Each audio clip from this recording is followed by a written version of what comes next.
જય શ્રી કૃષ્ણ। મોળાકત વ્રત, ગૌરી વ્રત એટલે કે ગૌરી પૂજન વ્રત જે નાની દીકરીઓ કરતી હોય છે, કુમારિકા કન્યા આ વ્રત કરે છે। આ વ્રત 5 દિવસનું હોય છે।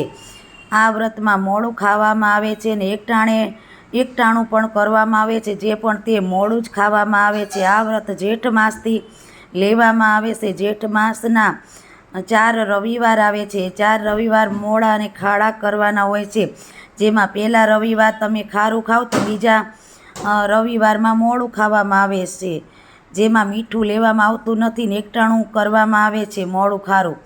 આવી રીતે આ વ્રત કરવામાં આવે છે। અને અષાઢ મહિનાની 5મના દિવસે ઝવેરા વાવવામાં આવે છે। આ ઝવેરામાં એક માટીનું કોળિયું લેવાનું હોય છે, એમાં માટી લેવાની હોય છે, એમાં જુવાર, બાજરી, ઘઉં, ચણા, મગ, તલ આવી રીતે બધું વાવવામાં આવે છે।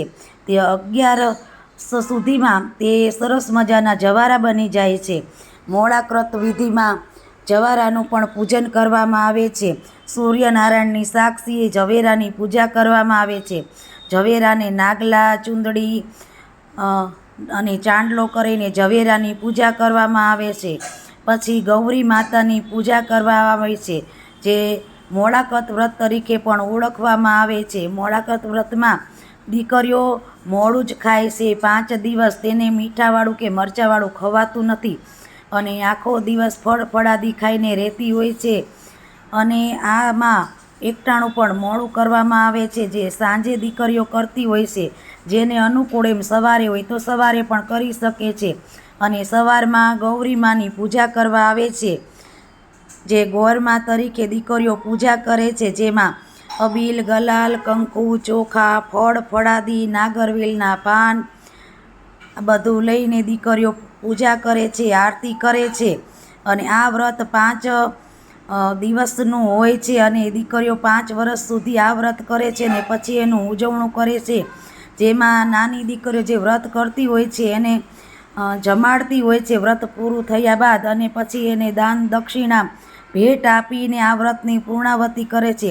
આવી રીતના બધી દીકરીઓ 5 કે 7 વર્ષ સુધી મોળાકત વ્રત કરે છે અને એનું ઉજવણું પણ આવી રીતે થતું હોય છે। દરેક દીકરીઓ હર્ષ ઉલ્લાસ સાથે મોળાકત વ્રત કરે છે, જેને ગૌરી પૂજન પણ કહેવામાં આવે છે। આ વ્રત અષાઢ માસની 11સથી પૂનમ સુધીનું હોય છે અને આ વ્રતમાં દીકરીઓ મોડે સુધી જાગી શકતી નથી, એટલે તે 12 વાગ્યા સુધીનું જાગરણ કરે છે।